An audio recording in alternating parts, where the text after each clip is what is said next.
we just bonked our headphones. I'm sorry. I realize that you can't do the same things. No, it's not like Instagram. It's not like Instagram. It picks up every single noise, and you can hear this.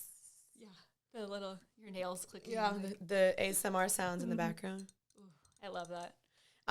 We also do have Dani's husband Jordan in the room, so if you do hear some heavy breathing in the background, say hi, babe. Stop, Jordan. He's in here. But anyway, Dani, welcome to Happy and Healthy. I am so happy to have you on here. You have been highly requested. Really? Oh yeah, people love you. Oh my gosh. Every person I meet, they're like, "Oh my gosh, you're friends with Dani Austin." That's what people say about love you you. to me too. Though. Oh, you're just gassing me up for no reason. No, now. I'm serious. But thank you. Wow. Yeah, people love you, and they have been wanting to get you on the podcast for a bit. I feel like you and I go way back. For those that don't know, Dani and I go way back. We'll get into that. But before we get into that, I just want to say this is just going to be an open conversation. It's just going to be basically sharing more of Dani's stories. And I think for people that might be like avid followers of you, maybe there's some things that they don't know about you. Sure. Things that you haven't opened up or things that have been maybe hard for you to be vulnerable about. So I kind of want this to be a safe space for you. Do you feel like it's a safe space? Oh, 100%. Okay, good. And this is kind of more like long form, and I do a lot on Instagram, so I feel like I have like the space to do it too. Right. So And you're naturally a very open, vulnerable person. I think that's why people are so drawn to you is because of that. Thank you. Sweet. So before we get into it, why don't you share with maybe the people that don't know who you are, which I would be shocked if you didn't, share with them who the freak is Dani Austin? Okay, well, so yes, my name's Dani Austin. Ramirez. Dani Austin Ramirez. Ramirez. And I make YouTube videos, Instagram, blog, honestly just talk about all things like lifestyle. I started back in 13. Like 13 or 14. Yes. So Janine and I go way back. Way back, y'all. Yeah, and so we both went to UT, and that's where we met. Hook 'em. Hook 'em, baby. Hook 'em, baby. But I think, like, Janine was one of the only other YouTubers I knew in Texas. Yeah, same, actually. And besides Megan Parkin. Yes, besides Megan Parkin, and both of y'all were in Austin, and so I always kind of looked up to Janine and what she was doing. But I don't know, I feel like our paths never really crossed. I saw you a couple times at college, and I was like low-key fangirling. Well, I would do the same thing to you, so. Y'all, it's actually funny. I found this old clip on my OG YouTube videos. Yeah. And it was this video where it was like, hey guys, I'm going to Texas next month, and there's this YouTuber, Dani Austin, and she goes there, and oh my gosh, if you guys could please write her and let her know that I want to meet her, that would just mean the world to me. Like, gassing Dani up. Like, I was fangirl even before I went to Texas. Oh my gosh, that's so wild, because I did the same thing to you. And so. That's so funny. But yeah, we didn't really cross paths until after college. And so I think my senior year we met, and then we officially met, and then you already graduated. I had already graduated, and then long story short, we ended up moving back to Dallas, and I was going to quit YouTube. Yep, and I was like, And she was like, no, let me help you out. And so she gave me like all of this encouragement, all these tips and tricks. We started living together. We filmed this cute little Christmas video together. Oh my gosh, which we thought was so funny. I don't think it's that funny. No, I thought it was hilarious. And I went back and watched it the other day, and I was like, this is embarrassing for me. It's embarrassing. Yours was good, but mine was not. The only highlight of that video was Hazel. Yeah, Hazel was so cute. Hazel made the video. It was so good. And I was so nervous about that collab, because I was like, oh my gosh, I'm collabing with Janine. Can you, like, I called my parents. We like prayed before you came over. And you were still dating Jordan at that time. I was dating Jordan. And so, long story short, we lived together, and then Janine ended up moving in with us whenever we got married. Crazy times, y'all. But she was kind of like in between LA, in between Dallas. And so she was basically our child for a year. Me and Hazel. Which was so fun. And then now, Jordan and I, we have a 1-year-old. She turned 1. I cannot believe. Yeah, it's wild. I'm so salty. I missed that birthday party. And your birthday. You know what? Next year, though, baby. Next year, I'm marking it down on the calendar. I missed it, and the Instagram post looked unreal. Let me just say something, y'all. We went all out, okay? Here's the thing. I think it's because I don't really love my birthday, but Stella is born the day before me. And so it was fun. like finally an excuse to like go all out. And so we actually split the party. We had, you know, kids come from 5 to 7. And then from 7 to 10, it was like the adult party. Oh, I love that. And it was parents gone wild. I mean, not really. Like, yeah, we had a silent disco. I'm like, what would Dani look like going wild? I'm like, I can't really picture that. Okay. Dancing on the countertop? I do that like in my own kitchen, you know. I can see you twerking on the countertop. I could twerk a little bit. We've seen it on Instagram. we definitely missed you. It was a good time. But next year. That baby, though, she is blessed and highly favored. Oh my That gosh, birthday was epic. Right? She like doesn't even know like what's going on. Yeah, like, she was this just is like, your huh? party. And I'm like, really? It's for me, more for us than it is for the 1-year-olds. They're not going to remember. But no, we had a good time. It was awesome. It looked so freaking fun. Yeah. Okay, so y'all have a baby, and you guys do Instagram full-time together. I mean, you just launched your own product, Divi, which is so cool. How has that been? How's that process been? Oh, it's been so fun to work on something outside of just, like, yourself. Yeah, you and, know? like, pictures and... Pictures and content, and it's something that's, like, very close to my heart. Hair loss, scalp health. And so I've actually been working on it for over a year because for those of y'all that don't know, I went through a hair loss journey where I actually started out pulling my hair in college because I was so stressed. I was doing YouTube. I was a young life leader. I was in a sorority. I was trying to keep full-time college. Yes, trying to keep a good GPA, all these things. And I'd be so stressed out. I'd look down at my, you know, where I was studying and there would be all this hair. Wow. And I'm like, why am I doing this to myself? Like, it was the only way I knew how to kind of deal with my stress. And so that started kind of this like downward spiral to like me losing so much hair that I couldn't even like wear it down anymore.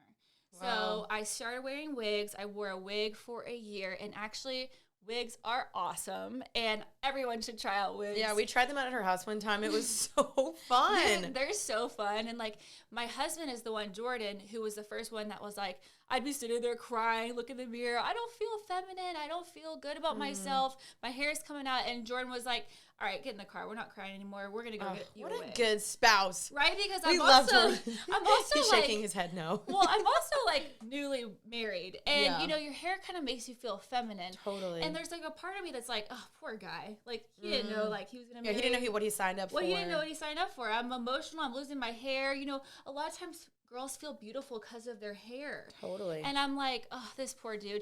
And like, oh my gosh, he was always so supportive, so excited. In fact, he likes when I wear the wigs more than if I don't. Like, he's like, who's coming to dinner tonight? Y'all, get you a Jordan in your life. We're like, working on. And name your wigs. I had a Stacy. I had a Veronica. He's like, who's coming out tonight? Veronica? I love that. So we had a lot of fun with that. And then anyway, led up to the scalp serum that is completely clean, has great natural ingredients, backed by science, lots of peptides, amino acids that has been like so great for girls getting back on track with their hair growth. So it's been awesome. I love that. Yeah, and I would say that definitely opened up more vulnerability on your page. And I think that's what helped you. And I can't obviously only contribute your growth to that. But I think that was a huge pivotal point in your career, would you say? When you started opening up about that? Because you find freedom whenever you're vulnerable. Like totally. When you can let go of the opinions of others and like let go of these expectations that honestly, like being a mother, being a career woman, just being a female like in society, if you can let go of all of these things, then like you find this freedom in who you are, and it's the best feeling ever. So if there was a turning point, you know, in my career, it was because more so of that freedom that I let go. And I was like, you know what? I'm just going to do me. Like, who cares if I'm not that, like, Instagram perfect girl with the, you know, perfect braids and long hair extensions and all the things. And I just felt like I could start being myself. And it's been I think that's awesome because, I mean, you said this, like, Dani and I are actually in a Bible study monthly, which is so fun. Like, it's such a blessing.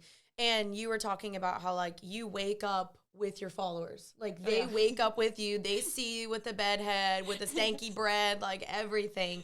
And you don't see very many people on Instagram doing that. Like, everyone's like, okay, I got to get perfect. I got to have my house all clean, blah, blah, blah. Right. Like, you let people in on, like, the good, the bad, and the ugly, which I think is why people are so drawn to you. I mean, I think what I love to do on Instagram is I love to connect with people. And I feel like the way you connect with people is when you're vulnerable.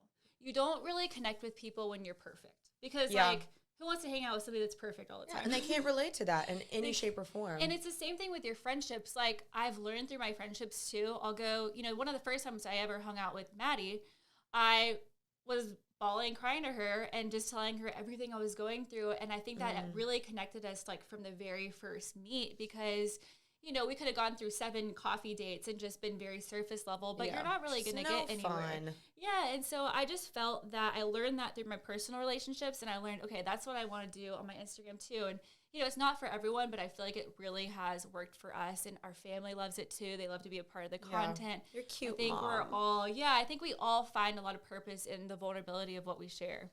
Yeah, and I would say too, like just you and I living together, like in Dallas at that time, there weren't very many YouTubers or influencers that we knew.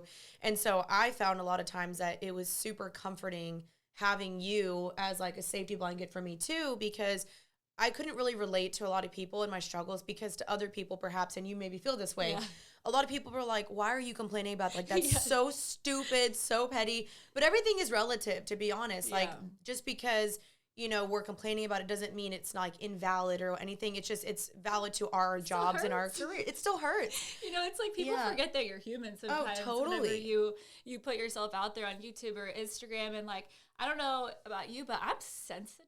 And I can be. And when I get a mean comment, like, it's sometimes, I'm not proud to say this, it could ruin my day. Yeah. Where the whole day I'm like, oh my gosh, they're right. Like, I am this way, or I am that. And it's just, and so you almost need people in your life that relate to that are like in, you know, similar situations to like kind of calm you down and be like, hey, you're not that's crazy. Not the truth. Like, that ain't the truth. And kind of speak like truth over you, because it's really easy to downward spiral. Okay, no, that's so true. Like, that's why I think friendships and community and having people in our life, and I love our friend group because we're so able to do that, where we're like, that is not true. Like, I know that's a real feeling, but that's not the truth. Oh, yeah. So validating your friends' feelings, but also being like, we're not going to stay there. Right. I mean, I bet you have crazy stories from, like, when you first started, you know, posting content, too. I know I do. I mean, I remember one of the first YouTube video, or, like, no, I was probably making YouTube videos for, like, 3 months.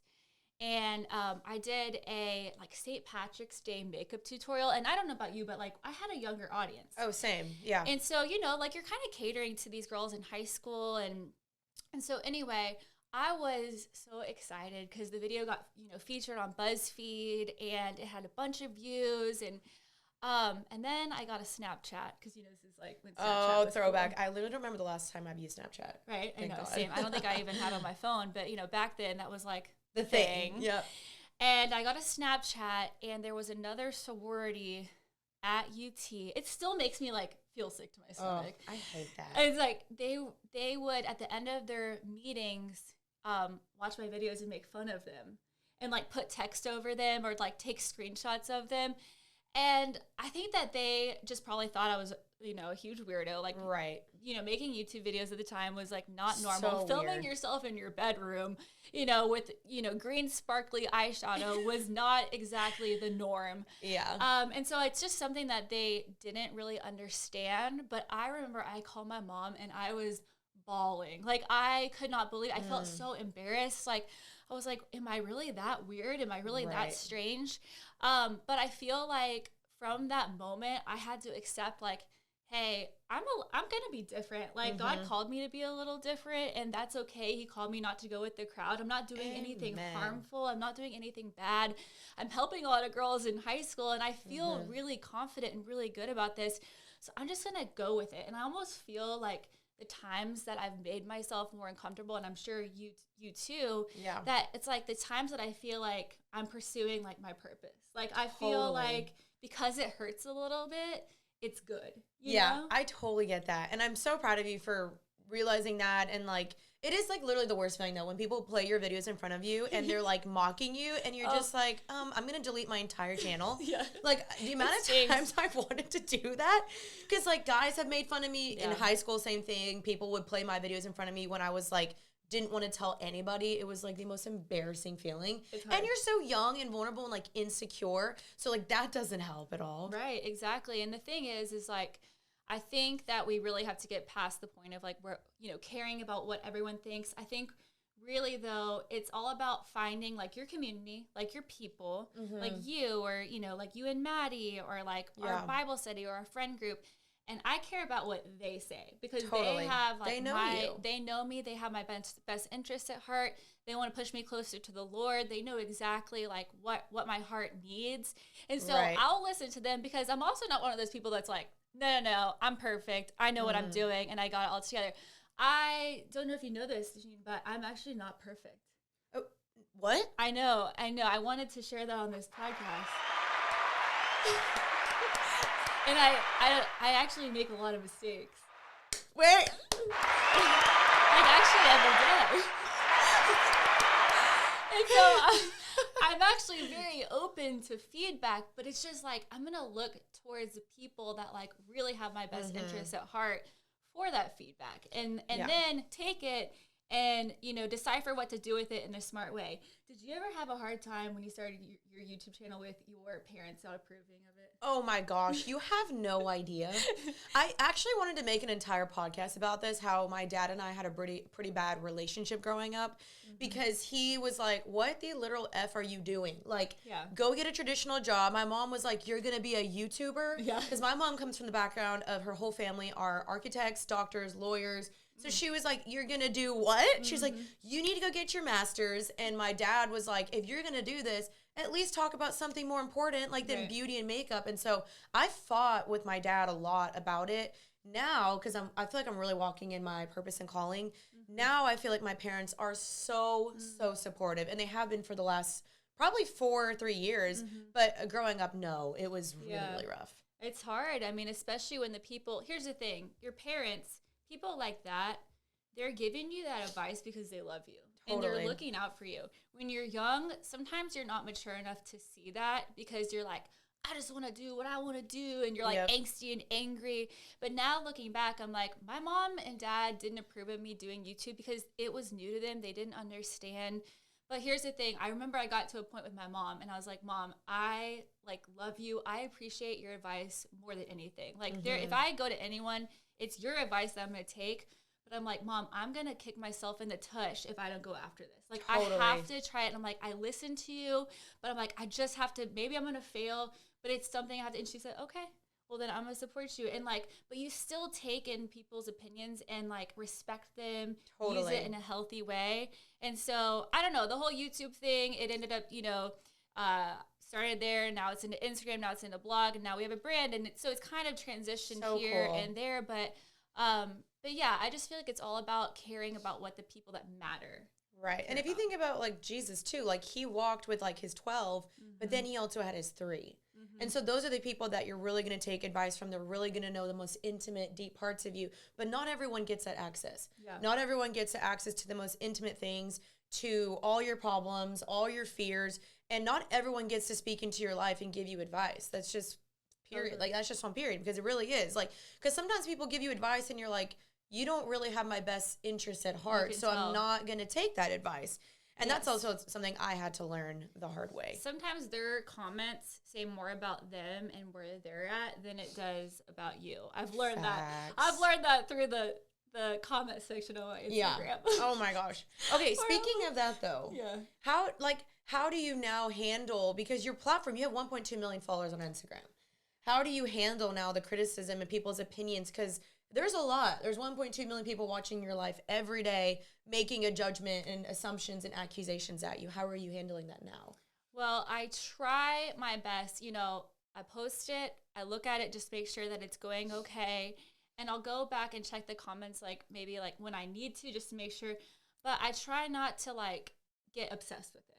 Yeah. I try to have some type of barrier, and I try to put it down and then look around and be with, like we were talking about, like the community that is in front of you. And so I try not to value it too much, although I do love the feedback and I love, Yeah. but I know that like my community, my small group, my friends are going to have my back. And so I'm probably going to go to them first if I really need some type of advice. But I know it's hard because I feel like it's just a part of like anything. Like people are going to have feedback. It's a part of life. And not all their feedback is going to have your best interests at heart. And you just have to realize that and be able to like find your confidence and stand firm in who you are because you know that who God says that you are. You know, like you have community to hold you accountable and find peace in that rather than being so swayed by the opinions of others, you know? That's so good. Yeah, it really, I think it all stems a lot to our identity and how secure we are because I feel like if we aren't secure and firm in who we are, then we go to other people and be like, tell me who I am. And then and they'll tell you. They'll tell you. Without you even asking them. They'll be like, oh, this is who you are. Like, you're lame, you're stupid, your content sucks, blah, blah, blah, blah. Like, they'll tell you. So if you don't feel secure, and this goes to anyone, like whether you're in this career or not, I mean, people will tell you who you are and they'll make comments behind your back or even to your face.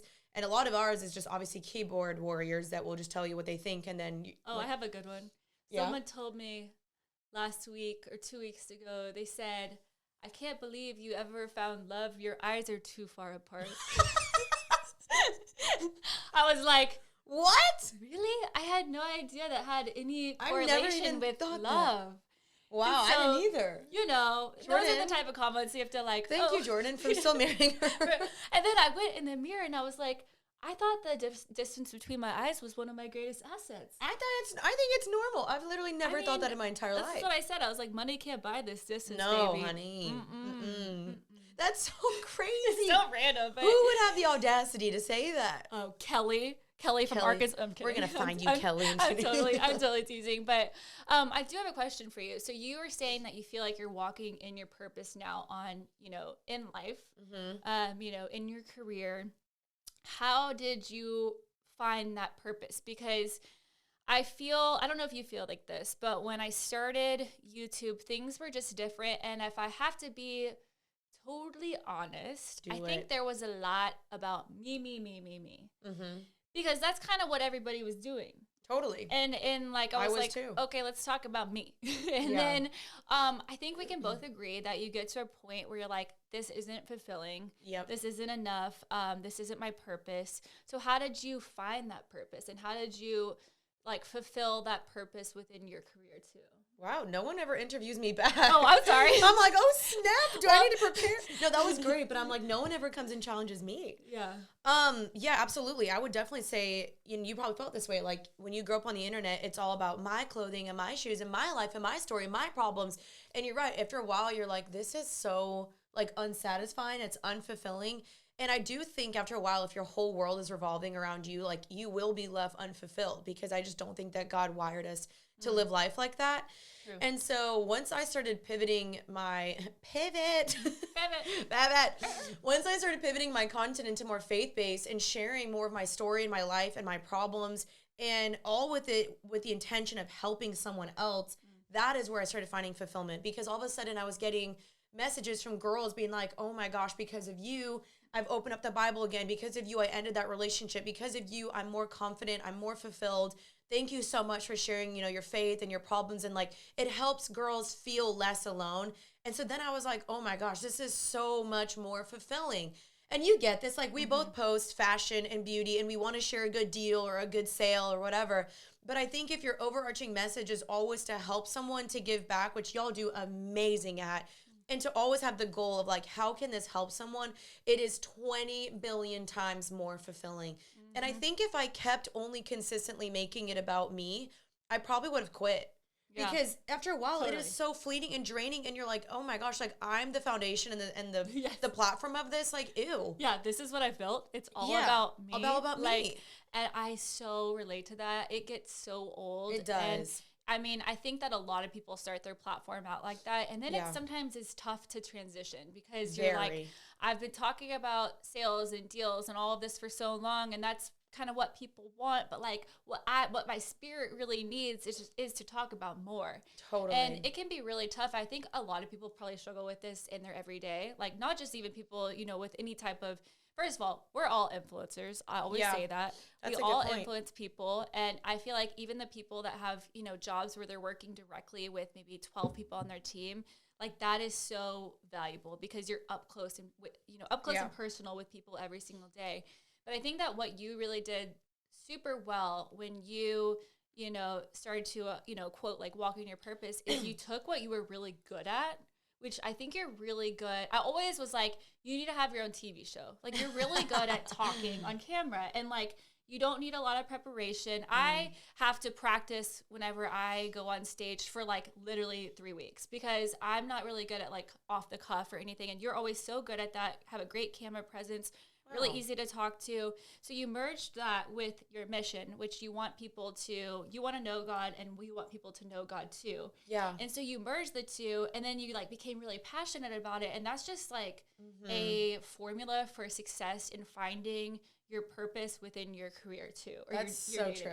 Absolutely. I think that's why my podcast, and I said this in my last podcast, it is like the joy of my life right now. Yes. Because it is what you were saying. Like, I combine the two. It's so fun to just sit down, to talk, to be real, to be open, honest, and also help people back out. And then also get to interview other cool people that have like other things that I possibly can't say or don't have the story to share, and to bring people in that can do that. And so I think you're totally right. Like, that's why I love it. And now, like, I've been doing speaking engagements, and that's been so freaking fun. And I'm working on other projects down the road that I'm really excited about, that I think will use those gifts hopefully even more. And so totally agree with you. And I just do think, inevitably, like, it should just, whatever your career, your path thing is, if you're just helping people out and trying to give back and love people well, like, you're going to feel way more fulfilled. Totally. I have yet to hear you speak publicly. Well, it's like it's been kind of new. I know, and I'm loving it. I had 3 this past month, back to back. How are you doing? Like, how are you feeling with that? I would literally I would have to go to Hawaii for a year because if I did 3 public speaking engagements, oh my gosh, that's amazing. I actually loved it. Like, I would prep maybe a couple times beforehand, but I honestly love the off the cuff type of stuff. So Dani literally is like folding her opening her nose as we speak. She's like, "What's my next point?" I told y'all that I like to prepare for things. I'm dead. But I prepare, but I like to see where the spirit just moves. Like, if God wants to say something, like, let him speak. Let him speak. And so I always try to leave room for that in anything that I do. And there's been a lot of times where I've filmed podcasts, and I felt the presence of God, and I was like, that was the Lord that just said that. Like, that wasn't even me. And so I always want to leave room for the Lord to move and however he wants. Amen to that. I love that. Close his book. Amen. Close his notes. Okay, I do want to ask you guys, because you guys are married and you're doing this together, and it's a full-time thing. And like I said, we have Jordan here in the room.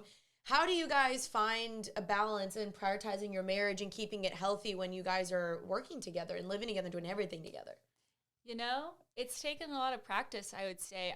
I think when we first got married, we were not very good at it, but we've practiced and we've gone to a lot of counseling and we've learned a lot through community. And, you can interrupt me Jordan, if do you don't want to feel hop the same. But bring Jordan on. But I think that it's just like, it's something that I think we're both always going to struggle with because we both love to work and we love like what we do. We get excited about it every single day. And so making time for our relationships or prioritizing our time with relationships can be really tough. And I feel like for both of us, we feel like time is, we all feel like this. Time is our greatest asset. Yeah. You can trade money, you can make more money, you can spend more money, you can hire more people, you can get more resources, but time is something that we can never get back. And I feel like where we put our time really shows like what we're prioritizing, and a lot of our time goes to our work. And so the biggest thing that we had to value was our time and set boundaries with our time, which meant like, okay, no more working past 5. When we first got married, y'all, I'm not kidding you. We were grinding. We were grinding. Oh my gosh, 24/7 all the time. And here's the thing, we loved it and we were close, but then we'd look around and we'd be like, wow, we don't have community around us. We don't have any close friends.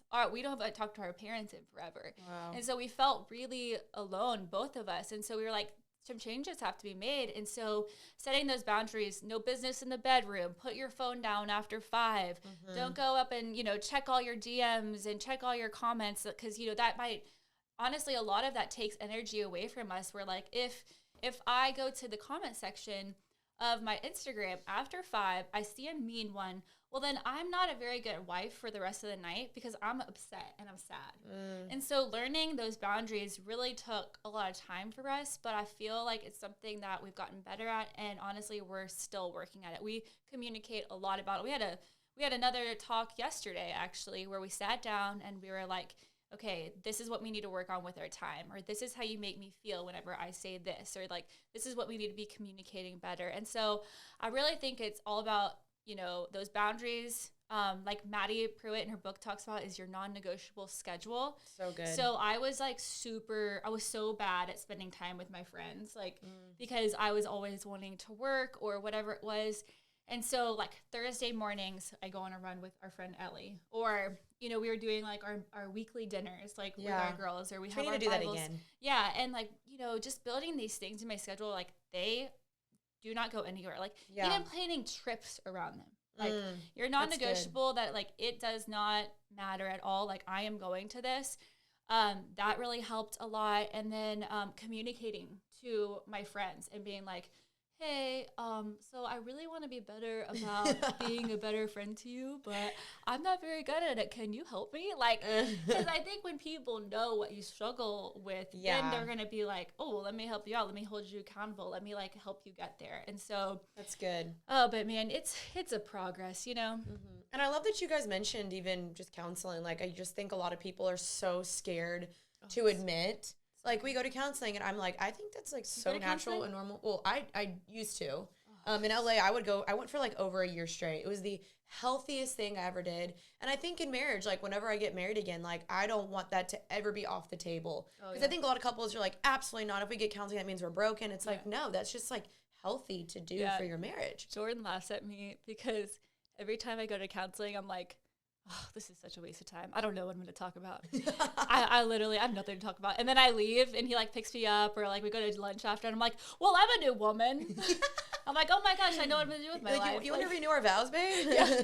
I mean, every time. And so we go to counseling right now. We've been going individually, but when we first got married, we went a lot. And oh my gosh, when you have a baby, woo! That's a whole nother level of like. I highly recommend counseling, even if you have to do it you know, virtually. That's what we did for a little bit, because there's so much that changes. And, you know, especially when you're working with your spouse, I think everyone should go to counseling. It's like going to the gym, just working out your soul. Amen. I really think it is so important. Like, if I didn't do that, I'd probably be still a disaster. No, I mean, it's so good. Big fan of that. So good. Okay, Dani, so what are some things, just to have some final notes for the listeners, people that maybe are like, okay, like, we want to know more. Is there anything that you feel like people don't really know about you that you're like, oh, I wish more people knew this? Or is there anything you don't want to say? I'm not going to pressure you. Okay, this kind of caught me a little off guard. I'm so sorry. No, but I was going to ask you the last question. I was like, you know what? Let's just get a little bit more vulnerable. Yeah, I like this. Okay, so I would say, something that, okay, I really love Jesus, and I'm not perfect at what I do, but I think my biggest heart in what I do right now, or what I'm trying to figure out, is how to live that out every day with my content.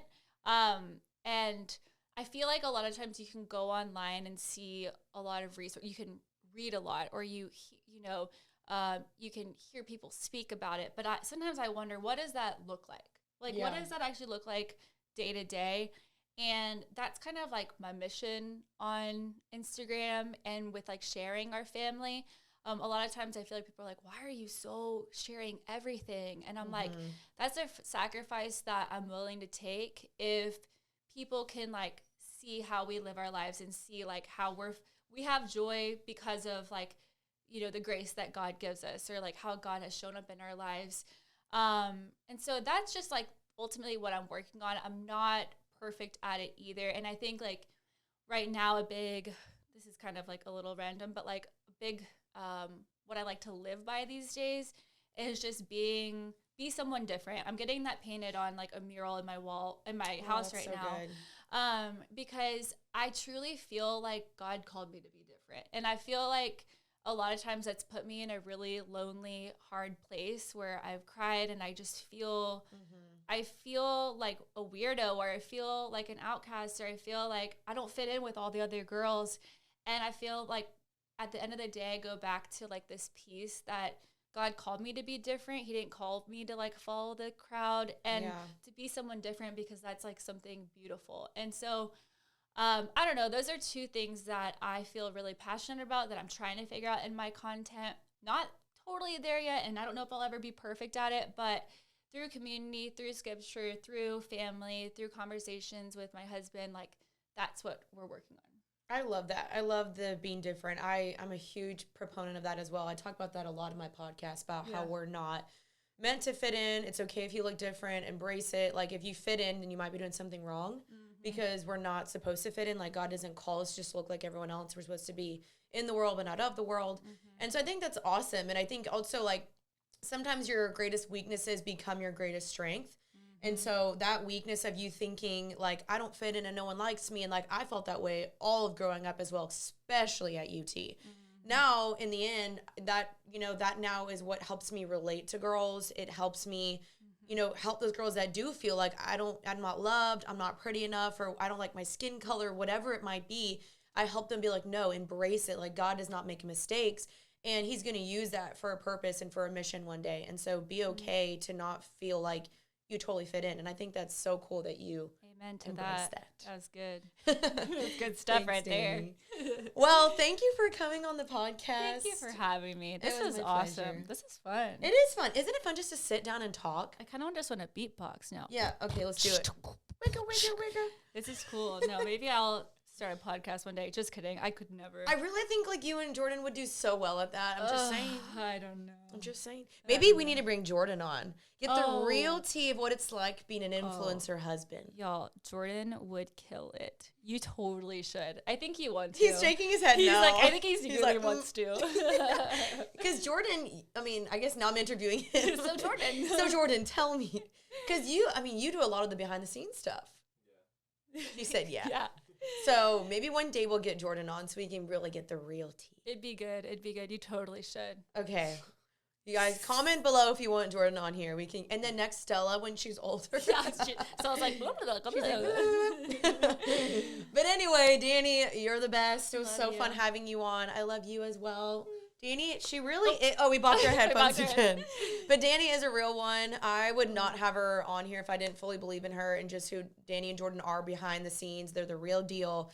Love you guys. So excited for what's to come in Divi. And you guys can check out Dani's stuff all down below. Your Instagram is just Dani Austin. It is. Just my name. Yep. You're lucky you got that. A lot of people don't get their real names. I got mine too, which I'm so blessed. We got lucky. It's because we never had those those pseudo-names. True.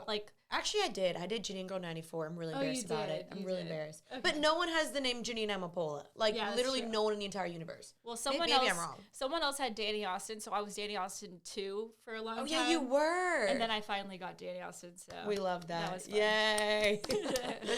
Okay, you guys, thank you so much for listening to Happy and Healthy. We post these every single Tuesday. Links down below to all Dani's stuff. And I'll see you guys next time. Until then, stay happy and healthy. Bye. Bye, guys.